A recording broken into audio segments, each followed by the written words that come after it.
नमस्कार स्वामी भक्तांनो. अवधूत चिंतन श्री गुरुदेव दत्त. श्री स्वामी समर्थ. भक्तांनो, आज मी तुम्हाला एक अतिशय प्रभावी असा मंत्र सांगणार आहे. ज्यावेळेस आपण हा मंत्र एकदम श्रद्धेने आणि भक्तिभावाने ऐकत असतो, त्यामुळेच आपल्याला हा लाभ मिळतो. आणि साक्षात दत्तगुरु महाराज तुमच्या पाठीशी असतील तर तुम्हाला काहीच कमी पडणार नाही. तुमच्या मनातील लाखो करोडो रुपयांची इच्छा देखील लवकरात लवकर पूर्ण होते. भक्तांनो, तुम्हाला असे वाटत असेल की माझ्या या आयुष्यात खूप सारे धन यावे, संपत्ती यावी, त्याचबरोबर माझ्या मुलांचे सर्वांचे कल्याण व्हावे. तुमच्या सर्व इच्छा पूर्ण होण्यासाठी आणि तुम्हाला धनसंपत्ती मिळण्यासाठी तुम्हाला फक्त एकच काम करायचे आहे. आता मी तुम्हाला जो मंत्र सांगणार आहे तो मनोभावे ऐकायचा आहे. हा मंत्र तुमच्या सर्व संकटांना दूर पळवतो आणि तुमच्या सर्व इच्छा पूर्ण होतात. तुमचे आयुष्य निरोगी राहते. तुमच्या घरामध्ये पैशांची भरभराट होते. किंवा तुम्ही हा मंत्र पूर्ण ऐकला तर तुम्हाला याचे फळ 100% मिळेल. तुम्हाला परिणाम लवकरात लवकर बघायचे असतील तर तुम्ही हा मंत्र शेवटपर्यंत ऐका. वेळात वेळ काढून हा मंत्र तुम्ही शेवटपर्यंत ऐकला तर नक्कीच तुम्हाला त्याचा फायदा होईल. आणि तुम्ही कमेंट बॉक्समध्ये श्री स्वामी समर्थ लिहायला विसरू नका. हा मंत्र तुम्ही ऐकल्यानंतर तुमच्या मनात ज्या काही गोष्टी, ज्या काही इच्छा असतील त्या सर्व पूर्ण होतील. तुम्हाला हवं त्या सर्व गोष्टी मिळतील. त्यामुळे हा मंत्र तुम्ही शेवटपर्यंत ऐका आणि या मंत्राचा चमत्कार नक्की बघा. तुमचा स्वामी समर्थ महाराजांवर विश्वास आहे ना?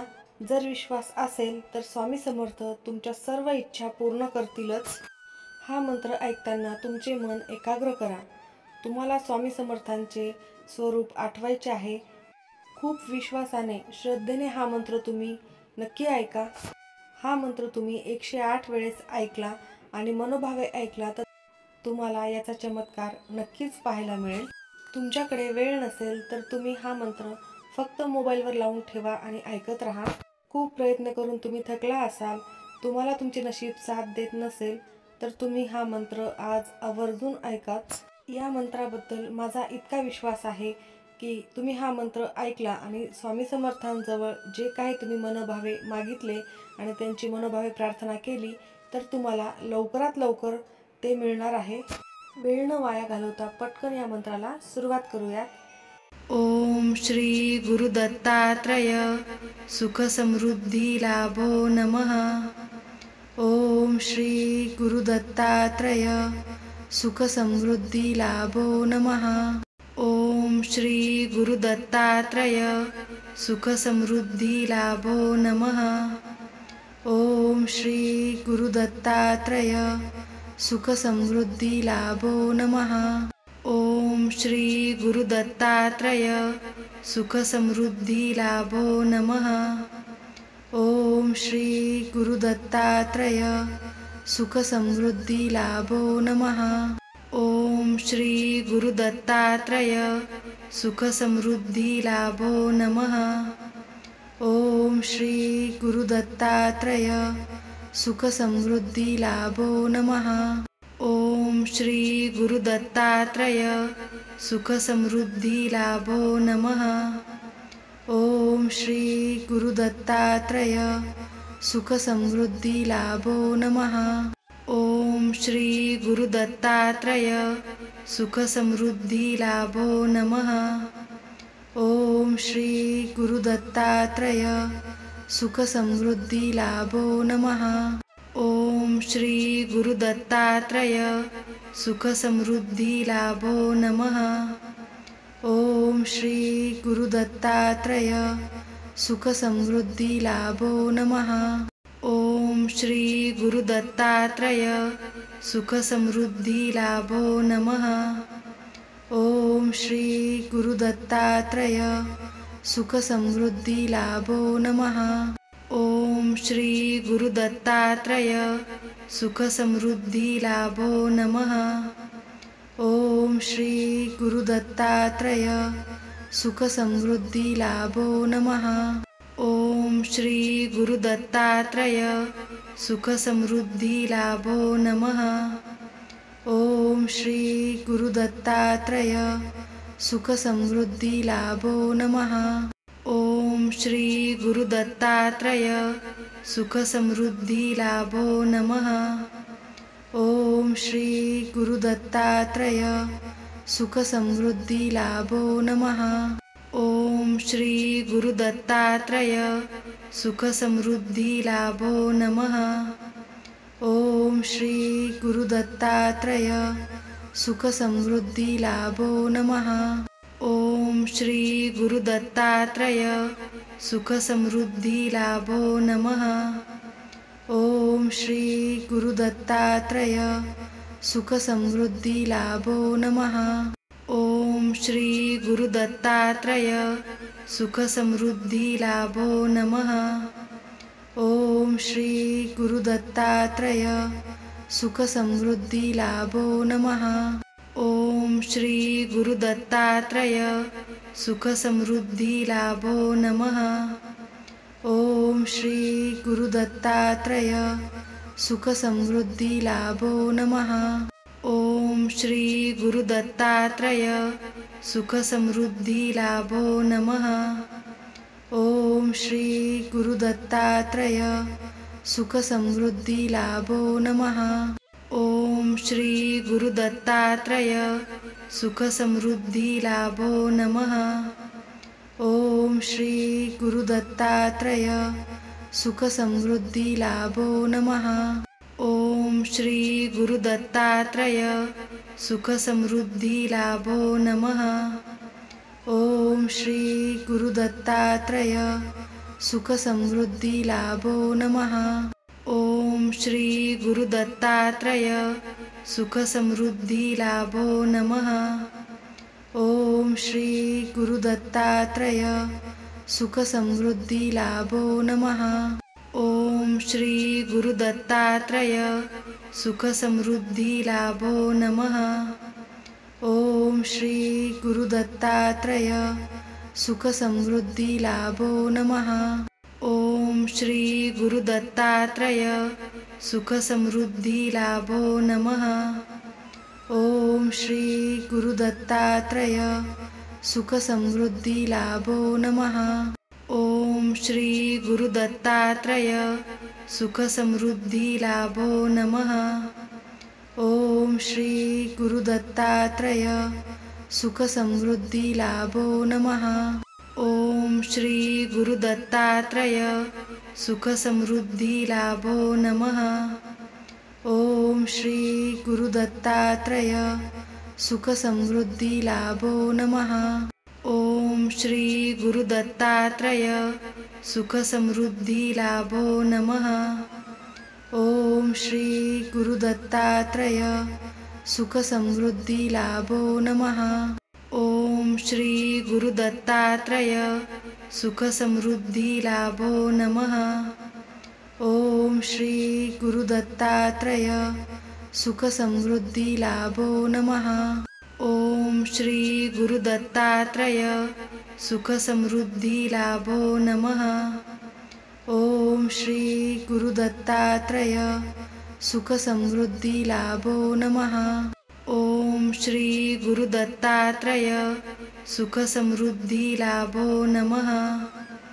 ओम श्री गुरुदत्तात्रय सुखसमृद्धिलाभो नमः। ओम श्री गुरुदत्तात्रय सुखसमृद्धिलाभो नमः। ओम श्री गुरुदत्तात्रय सुखसमृद्धिलाभो नमः। ओम श्री गुरुदत्तात्रय सुखसमृद्धिलाभो नमः। ओम श्री गुरुदत्तात्रय सुखसमृद्धिलाभो नमः। ओम श्री गुरुदत्तात्रय सुखसमृद्धिलाभो नमः। ओम श्री गुरुदत्तात्रय सुखसमृद्धिलाभो नमः। ओम श्री गुरुदत्तात्रय सुखसमृद्धिलाभो नमः। ओम श्री गुरुदत्तात्रय सुखसमृद्धिलाभो नमः। ओम श्री गुरुदत्तात्रय सुखसमृद्धिलाभो नमः। ओम श्री गुरुदत्तात्रय सुख समृद्धी लाभो नमः। ओम श्री गुरु दत्तात्रय सुख समृद्धी लाभो नमः। ओम श्री गुरु दत्तात्रय सुख समृद्धी लाभो नमः। ओम श्री गुरु दत्तात्रय सुख समृद्धी लाभो नमः। ओम श्री गुरु दत्तात्रय सुख समृद्धी लाभो नमः। ओम श्री गुरु दत्तात्रय सुख समृद्धी लाभो नमः। ओम श्री गुरु दत्तात्रय सुख समृद्धी लाभो नमः। ओम श्री गुरु दत्तात्रय सुख समृद्धी लाभो नमः। ओम श्री गुरु दत्तात्रय सुख समृद्धी लाभो नमः। ओम श्री गुरु दत्तात्रय सुख समृद्धी लाभो नमः। ओम श्री गुरु दत्तात्रय सुख समृद्धी लाभो नमः। ओम श्री गुरु दत्तात्रय सुख समृद्धी लाभो नमः। ओम श्री गुरु दत्तात्रय सुख समृद्धी लाभो नमः। ओम श्री गुरु दत्तात्रय सुख समृद्धी लाभो नमः।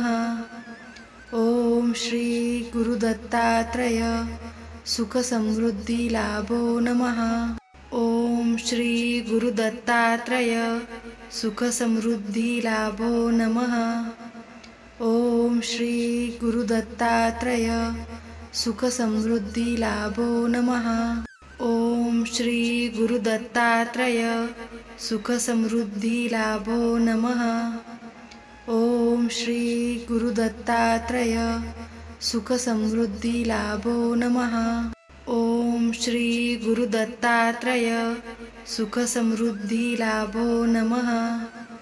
ओम श्री गुरु दत्तात्रय सुख समृद्धी लाभो नमः। ओम श्री गुरु दत्तात्रय सुख समृद्धी लाभो नमः। ओम श्री गुरु दत्तात्रय सुख समृद्धी लाभो नमः। ओम श्री गुरु दत्तात्रय सुख समृद्धी लाभो नमः। ओम श्री गुरु दत्तात्रय सुख समृद्धी लाभो नमः। ओम श्री गुरु दत्तात्रय सुख समृद्धी लाभो नमः। ओम श्री गुरु दत्तात्रय सुख समृद्धी लाभो नमः। ओम श्री गुरु दत्तात्रय सुख समृद्धी लाभो नमः। ओम श्री गुरु दत्तात्रय सुख समृद्धी लाभो नमः। ओम श्री गुरु दत्तात्रय सुख समृद्धी लाभो नमः। ओम श्री गुरु दत्तात्रय सुख समृद्धी लाभो नमः। ओम श्री गुरु दत्तात्रय सुख समृद्धी लाभो नमः। ओम श्री गुरु दत्तात्रय सुख समृद्धी लाभो नमः। ओम श्री गुरु दत्तात्रय सुख समृद्धी लाभो नमः। ओम श्री गुरु दत्तात्रय सुख समृद्धी लाभो नमः। ओम श्री गुरु दत्तात्रय सुख समृद्धी लाभो नमः। ओम श्री गुरु दत्तात्रय सुख समृद्धी लाभो नमः। ओम श्री गुरु दत्तात्रय सुख समृद्धी लाभो नमः। ओम श्री गुरु दत्तात्रय सुख समृद्धी लाभो नमः। ओम श्री गुरु दत्तात्रय सुख समृद्धी लाभो नमः। ओम श्री गुरु दत्तात्रय सुख समृद्धी लाभो नमः। ओम श्री गुरु दत्तात्रय सुख समृद्धी लाभो नमः। ओम श्री गुरु दत्तात्रय सुख समृद्धी लाभो नमः। ओम श्री गुरु दत्तात्रय सुख समृद्धी लाभो नमः। ओम श्री गुरुदत्तात्रय सुखसमृद्धी लाभो नमः। ओम श्री गुरुदत्तात्रय सुखसमृद्धी लाभो नमः। ओम श्री गुरुदत्तात्रय सुखसमृद्धी लाभो नमः। ओम श्री गुरुदत्तात्रय सुखसमृद्धी लाभो नमः। ओम श्री गुरुदत्तात्रय सुखसमृद्धी लाभो नमः। ओम श्री गुरुदत्तात्रय सुखसमृद्धी लाभो नमः। ओम श्री गुरुदत्तात्रय सुखसमृद्धी लाभो नमः। ओम श्री गुरुदत्तात्रय सुखसमृद्धी लाभो नमः। ओम श्री गुरुदत्तात्रय सुखसमृद्धी लाभो नमः। ओम श्री गुरुदत्तात्रय सुखसमृद्धी लाभो नमः। ओम श्री गुरुदत्तात्रय सुखसमृद्धी लाभो नमः। ओम श्री गुरुदत्तात्रय सुखसमृद्धी लाभो नमः। ओम श्री गुरुदत्तात्रय सुखसमृद्धी लाभो नमः। ओम श्री गुरुदत्तात्रय सुखसमृद्धी लाभो नमः। ओम श्री गुरुदत्तात्रय सुखसमृद्धी लाभो नमः। ओम श्री गुरुदत्तात्रय सुखसमृद्धी लाभो नमः। ओम श्री गुरुदत्तात्रय सुखसमृद्धी लाभो नमः। ओम श्री गुरुदत्तात्रय सुखसमृद्धी लाभो नमः। ओम श्री गुरुदत्तात्रय सुखसमृद्धी लाभो नमः। ओम श्री गुरुदत्तात्रय सुखसमृद्धी लाभो नमः। ओम श्री गुरुदत्तात्रय सुखसमृद्धी लाभो नमः। ओम श्री गुरुदत्तात्रय सुखसमृद्धी लाभो नमः। ओम श्री गुरुदत्तात्रय सुखसमृद्धी लाभो नमः। ओम श्री गुरुदत्तात्रय सुखसमृद्धी लाभो नमः। ओम श्री गुरुदत्तात्रय सुखसमृद्धी लाभो नमः। ओम श्री गुरुदत्तात्रय सुखसमृद्धी लाभो नमः। ओम श्री गुरुदत्तात्रय सुखसमृद्धी लाभो नमः। ओम श्री गुरुदत्तात्रय सुखसमृद्धी लाभो नमः। ओम श्री गुरुदत्तात्रय सुखसमृद्धी लाभो नमः। ओम श्री गुरुदत्तात्रय सुखसमृद्धी लाभो नमः। ओम श्री गुरुदत्तात्रय सुखसमृद्धी लाभो नमः। ओम श्री गुरुदत्तात्रय सुखसमृद्धी लाभो नमः। ओम श्री गुरुदत्तात्रय सुखसमृद्धी लाभो नमः। ओम श्री गुरुदत्तात्रय सुखसमृद्धी लाभो नमः। ओम श्री गुरुदत्तात्रय सुखसमृद्धी लाभो नमः। ओम श्री गुरुदत्तात्रय सुखसमृद्धी लाभो नमः।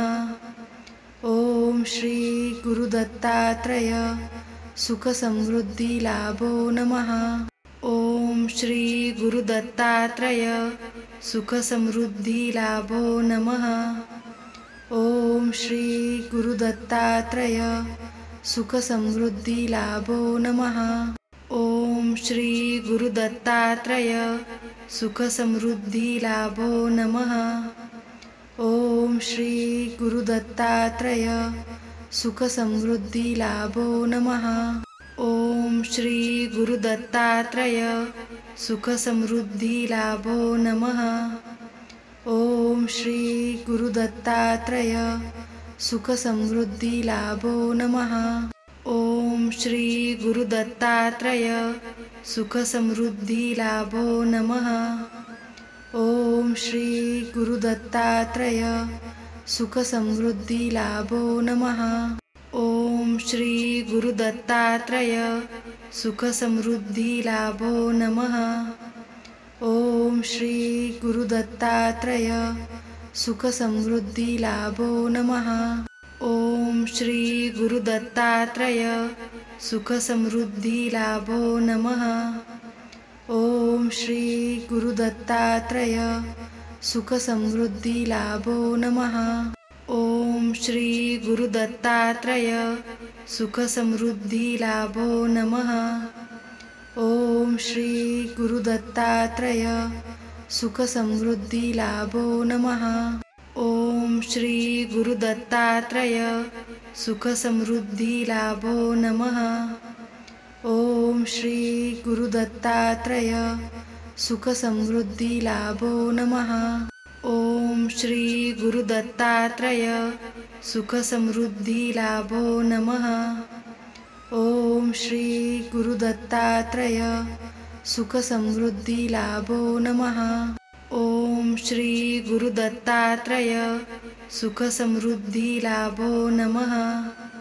ॐ श्री गुरुदत्तात्रय सुखसमृद्धिलाभो नमः।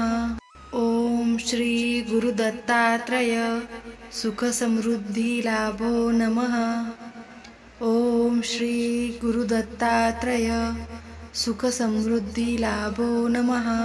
ॐ श्री गुरुदत्तात्रय सुखसमृद्धिलाभो नमः। ॐ श्री गुरुदत्तात्रय सुखसमृद्धिलाभो नमः। ॐ श्री गुरुदत्तात्रय सुखसमृद्धिलाभो नमः। ॐ श्री गुरुदत्तात्रय सुखसमृद्धिलाभो नमः। ॐ श्री गुरुदत्तात्रय सुखसमृद्धिलाभो नमः। ॐ श्री गुरुदत्तात्रय सुखसमृद्धिलाभो नमः। ॐ श्री गुरुदत्तात्रय सुखसमृद्धिलाभो नमः। ॐ श्री गुरुदत्तात्रय सुखसमृद्धिलाभो नमः। ॐ श्री गुरुदत्तात्रय सुखसमृद्धिलाभो नमः। ॐ श्री गुरुदत्तात्रय सुखसमृद्धिलाभो नमः। ॐ श्री गुरुदत्तात्रय सुखसमृद्धिलाभो नमः। ॐ श्री गुरुदत्तात्रय सुखसमृद्धिलाभो नमः। ॐ श्री गुरुदत्तात्रय सुखसमृद्धिलाभो नमः। ॐ श्री गुरुदत्तात्रय सुखसमृद्धिलाभो नमः। ॐ श्री गुरुदत्तात्रय सुखसमृद्धिलाभो नमः। ॐ श्री गुरुदत्तात्रय सुखसमृद्धिलाभो नमः। ॐ श्री गुरुदत्तात्रय सुखसमृद्धिलाभो नमः। ॐ श्री गुरुदत्तात्रय सुखसमृद्धिलाभो नमः। ॐ श्री गुरुदत्तात्रय सुखसमृद्धिलाभो नमः। ॐ श्री गुरुदत्तात्रय सुखसमृद्धिलाभो नमः। ॐ श्री गुरुदत्तात्रय सुखसमृद्धिलाभो नमः।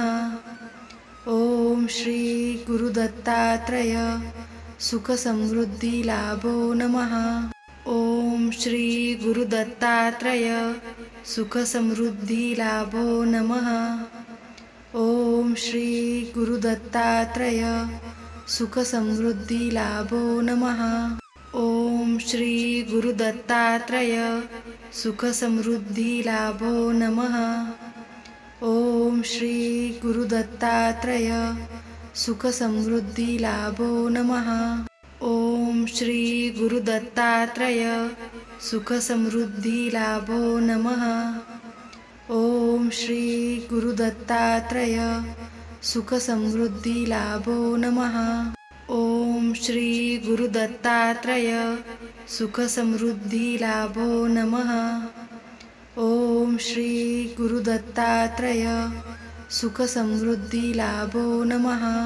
ओम श्री गुरुदत्तात्रय सुख समृद्धी लाभो नमः। ओम श्री गुरुदत्तात्रय सुख समृद्धी लाभो नमः। ओम श्री गुरुदत्तात्रय सुख समृद्धी लाभो नमः। ओम श्री गुरुदत्तात्रय सुख समृद्धी लाभो नमः। ओम श्री गुरुदत्तात्रय सुख समृद्धी लाभो नमः। ओम श्री गुरुदत्तात्रय सुख समृद्धी लाभो नमः। ओम श्री गुरुदत्तात्रय सुख समृद्धी लाभो नमः।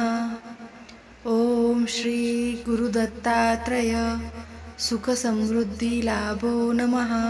ओम श्री गुरुदत्तात्रय सुख समृद्धी लाभो नमः।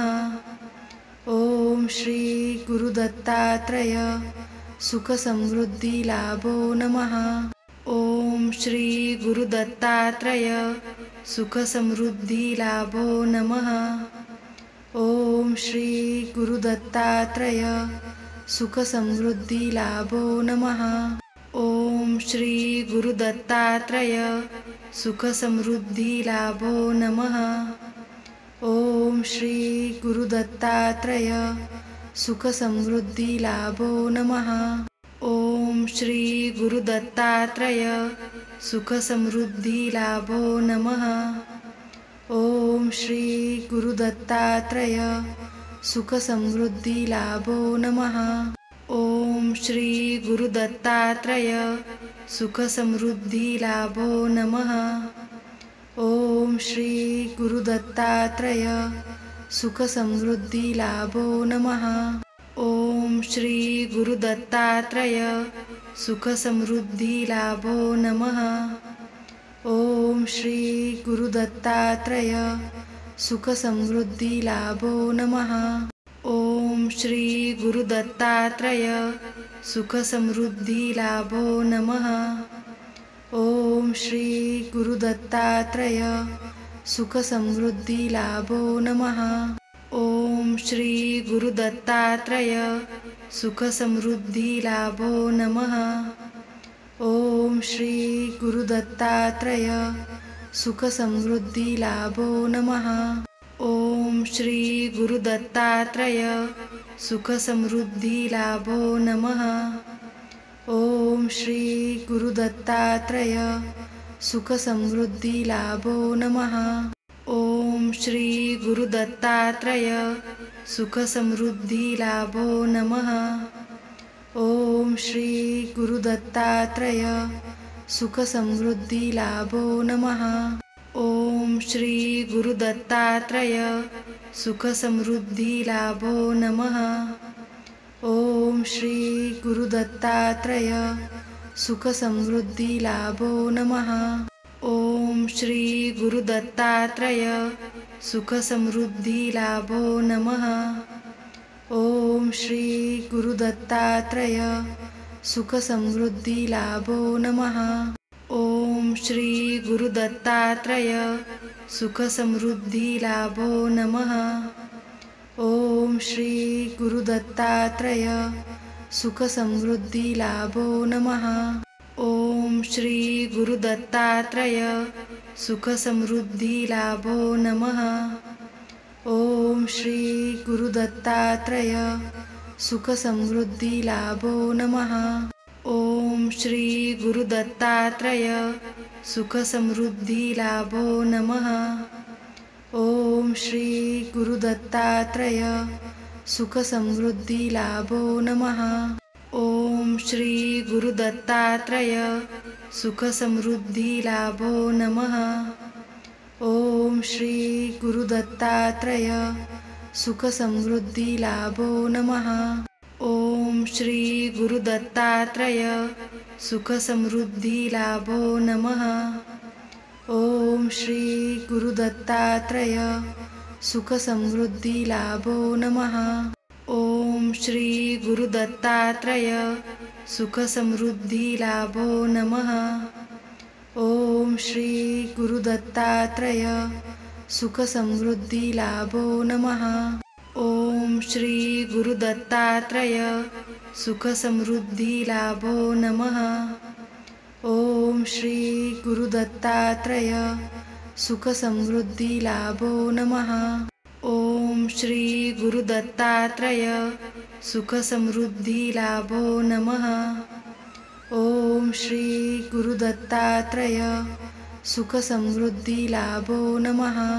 ओम श्री गुरु दत्तात्रेय सुख समृद्धी लाभो नमः।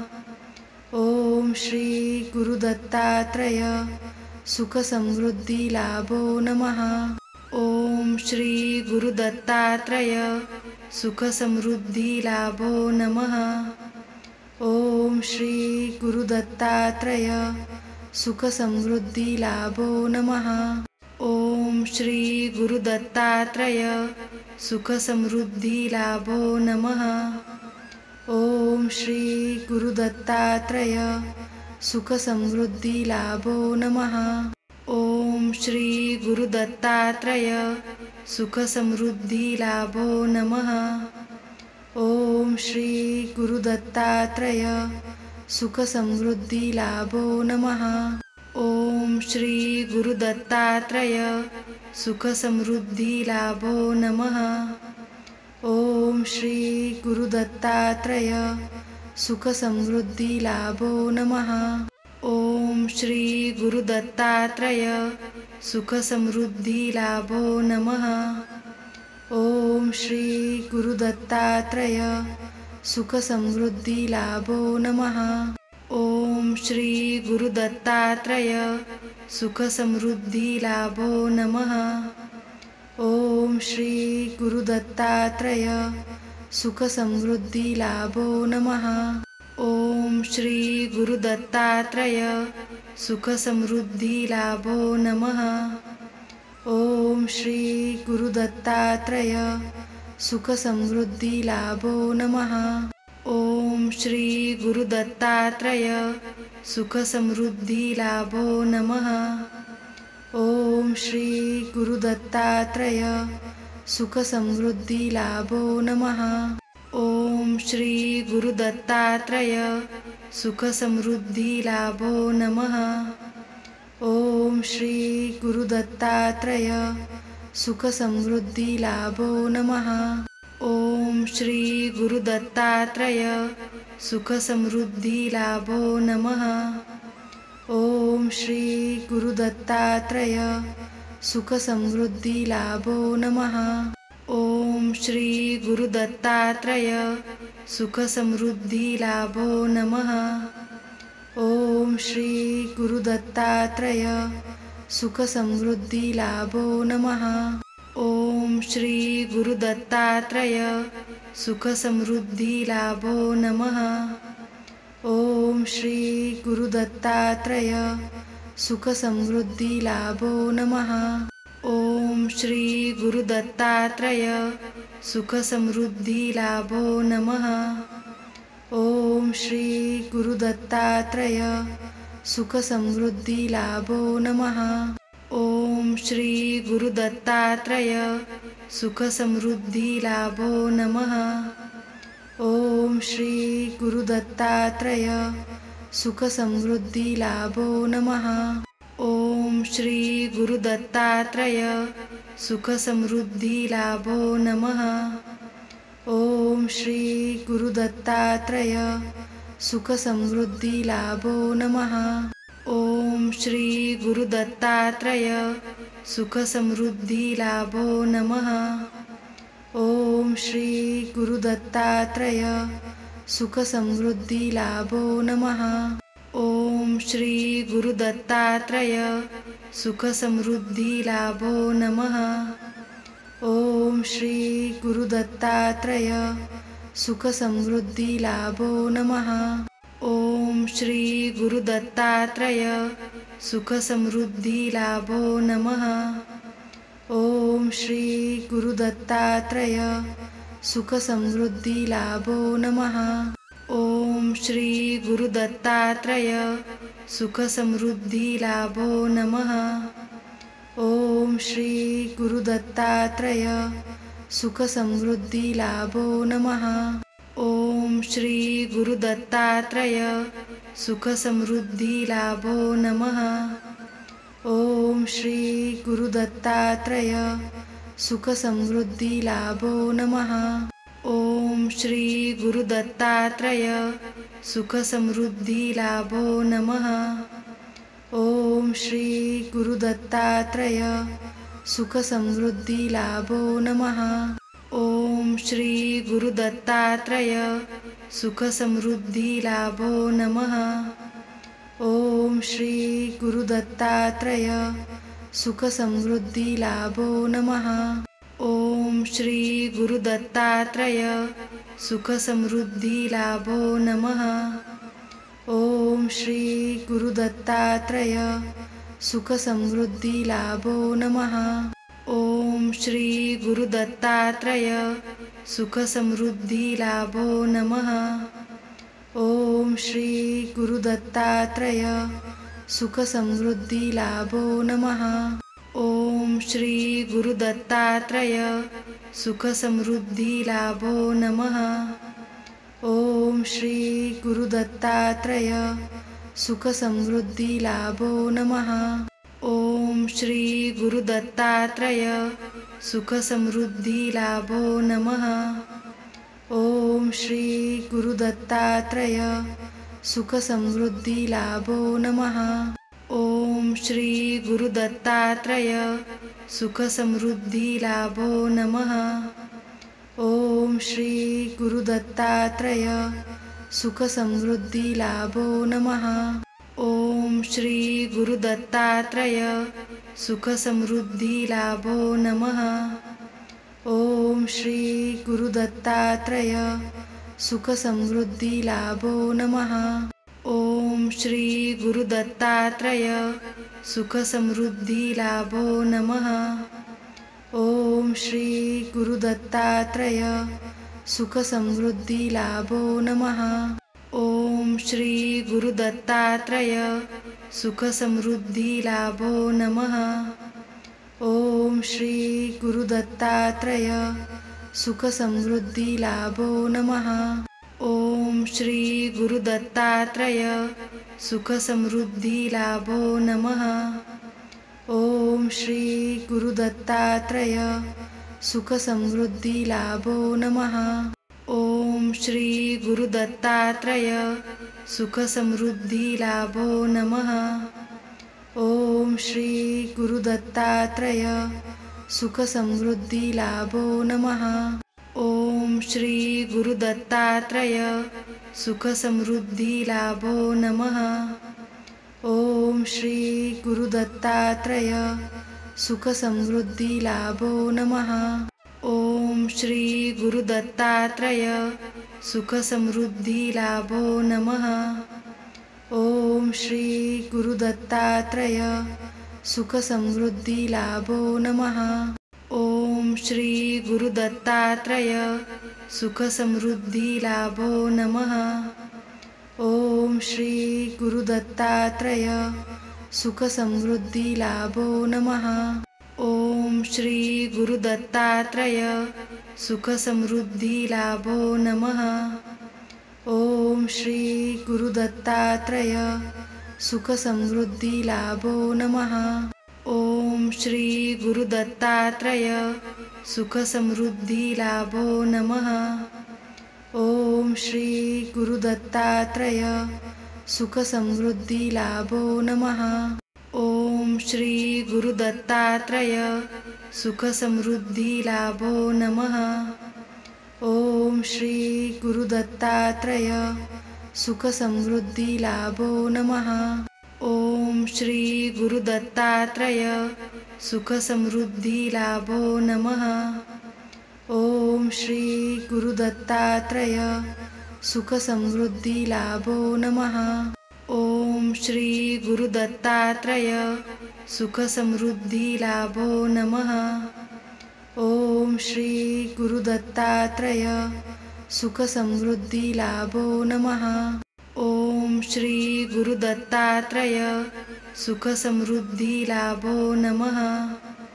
ओम श्री गुरुदत्तात्रय सुख समृद्धी लाभो नमः। ओम श्री गुरुदत्तात्रय सुख समृद्धी लाभो नमः। ओम श्री गुरुदत्तात्रय सुख समृद्धी लाभो नमः। ओम श्री गुरुदत्तात्रय सुख समृद्धी लाभो नमः। ओम श्री गुरुदत्तात्रय सुख समृद्धी लाभो नमः। ओम श्री गुरुदत्तात्रय सुख समृद्धी लाभो नमः। ओम श्री गुरुदत्तात्रय सुख समृद्धी लाभो नमः। ओम श्री गुरुदत्तात्रय सुख समृद्धी लाभो नमः।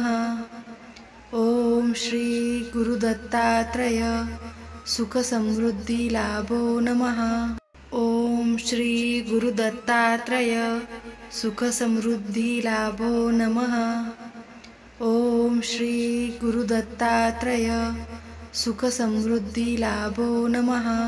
ओम श्री गुरुदत्तात्रय सुख समृद्धी लाभो नमः। ओम श्री गुरुदत्तात्रय सुख समृद्धी लाभो नमः। ओम श्री गुरुदत्तात्रय सुख समृद्धी लाभो नमः। ओम श्री गुरुदत्तात्रय सुख समृद्धी लाभो नमः। ओम श्री गुरुदत्तात्रय सुख समृद्धी लाभो नमः। ओम श्री गुरुदत्तात्रय सुख समृद्धी लाभो नमः। ओम श्री गुरुदत्तात्रय सुख समृद्धी लाभो नमः। ओम श्री गुरुदत्तात्रय सुख समृद्धी लाभो नमः। ओम श्री गुरुदत्तात्रय सुख समृद्धी लाभो नमः। ओम श्री गुरुदत्तात्रय सुख समृद्धी लाभो नमः। ओम श्री गुरुदत्तात्रय सुख समृद्धी लाभो नमः। ओम श्री गुरुदत्तात्रय सुख समृद्धी लाभो नमः। ओम श्री गुरुदत्तात्रय सुख समृद्धी लाभो नमः। ओम श्री गुरुदत्तात्रय सुख समृद्धी लाभो नमः। ओम श्री गुरुदत्तात्रय सुख समृद्धी लाभो नमः। ओम श्री गुरुदत्तात्रय सुख समृद्धी लाभो नमः। ओम श्री गुरुदत्तात्रय सुख समृद्धी लाभो नमः। ओम श्री गुरुदत्तात्रय सुख समृद्धी लाभो नमः। ओम श्री गुरुदत्तात्रय सुख समृद्धी लाभो नमः। ओम श्री गुरुदत्तात्रय सुख समृद्धी लाभो नमः। ओम श्री गुरुदत्तात्रय सुख समृद्धी लाभो नमः। ओम श्री गुरुदत्तात्रय सुख समृद्धी लाभो नमः। ओम श्री गुरुदत्तात्रय सुख समृद्धी लाभो नमः। ओम श्री गुरुदत्तात्रय सुख समृद्धी लाभो नमः। ओम श्री गुरुदत्तात्रय सुख समृद्धी लाभो नमः। ओम श्री गुरुदत्तात्रय सुख समृद्धी लाभो नमः। ओम श्री गुरुदत्तात्रय सुख समृद्धी लाभो नमः। ओम श्री गुरुदत्तात्रय सुख समृद्धी लाभो नमः। ओम श्री गुरुदत्तात्रय सुख समृद्धी लाभो नमः। ओम श्री गुरुदत्तात्रय सुखसमृद्धिलाभो नमः। ॐ श्री गुरुदत्तात्रय सुखसमृद्धिलाभो नमः। ॐ श्री गुरुदत्तात्रय सुखसमृद्धिलाभो नमः। ॐ श्री गुरुदत्तात्रय सुखसमृद्धिलाभो नमः। ॐ श्री गुरुदत्तात्रय सुखसमृद्धिलाभो नमः। ॐ श्री गुरुदत्तात्रय सुखसमृद्धिलाभो नमः। ॐ श्री गुरुदत्तात्रय सुखसमृद्धिलाभो नमः। ॐ श्री गुरुदत्तात्रय सुखसमृद्धिलाभो नमः। ॐ श्री गुरुदत्तात्रय सुखसमृद्धिलाभो नमः। ॐ श्री गुरुदत्तात्रय सुखसमृद्धिलाभो नमः। ॐ श्री गुरुदत्तात्रय सुखसमृद्धिलाभो नमः। ॐ श्री गुरुदत्तात्रय सुखसमृद्धिलाभो नमः। ॐ श्री गुरुदत्तात्रय सुखसमृद्धिलाभो नमः। ॐ श्री गुरुदत्तात्रय सुखसमृद्धिलाभो नमः। ॐ श्री गुरुदत्तात्रय सुखसमृद्धिलाभो नमः। ॐ श्री गुरुदत्तात्रय सुखसमृद्धिलाभो नमः। ॐ श्री गुरुदत्तात्रय सुखसमृद्धिलाभो नमः। ॐ श्री गुरुदत्तात्रय सुखसमृद्धिलाभो नमः। ॐ श्री गुरुदत्तात्रय सुखसमृद्धिलाभो नमः। ॐ श्री गुरुदत्तात्रय सुखसमृद्धिलाभो नमः। ॐ श्री गुरुदत्तात्रय सुखसमृद्धिलाभो नमः। ॐ श्री गुरुदत्तात्रय सुखसमृद्धिलाभो नमः। ॐ श्री गुरुदत्तात्रय सुखसमृद्धिलाभो नमः। ॐ श्री गुरुदत्तात्रय सुखसमृद्धिलाभो नमः। ॐ श्री गुरुदत्तात्रय सुखसमृद्धिलाभो नमः। ॐ श्री गुरुदत्तात्रय सुखसमृद्धिलाभो नमः। ॐ श्री गुरुदत्तात्रय सुखसमृद्धिलाभो नमः। ॐ श्री गुरुदत्तात्रय सुखसमृद्धिलाभो नमः। ॐ श्री गुरुदत्तात्रय सुखसमृद्धिलाभो नमः। ॐ श्री गुरुदत्तात्रय सुखसमृद्धिलाभो नमः। ॐ श्री गुरुदत्तात्रय सुखसमृद्धिलाभो नमः। ॐ श्री गुरुदत्तात्रय सुखसमृद्धिलाभो नमः। ॐ श्री गुरुदत्तात्रय सुखसमृद्धिलाभो नमः। ॐ श्री गुरुदत्तात्रय सुखसमृद्धिलाभो नमः। ॐ श्री गुरुदत्तात्रय सुखसमृद्धिलाभो नमः।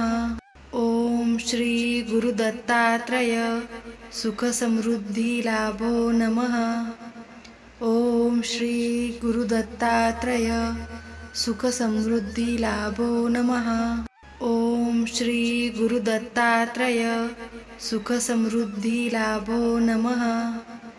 ॐ श्री गुरुदत्तात्रय सुखसमृद्धिलाभो नमः। ॐ श्री गुरुदत्तात्रय सुखसमृद्धिलाभो नमः। ॐ श्री गुरुदत्तात्रय सुखसमृद्धिलाभो नमः। ॐ श्री गुरुदत्तात्रय सुखसमृद्धिलाभो नमः। ॐ श्री गुरुदत्तात्रय सुखसमृद्धिलाभो नमः।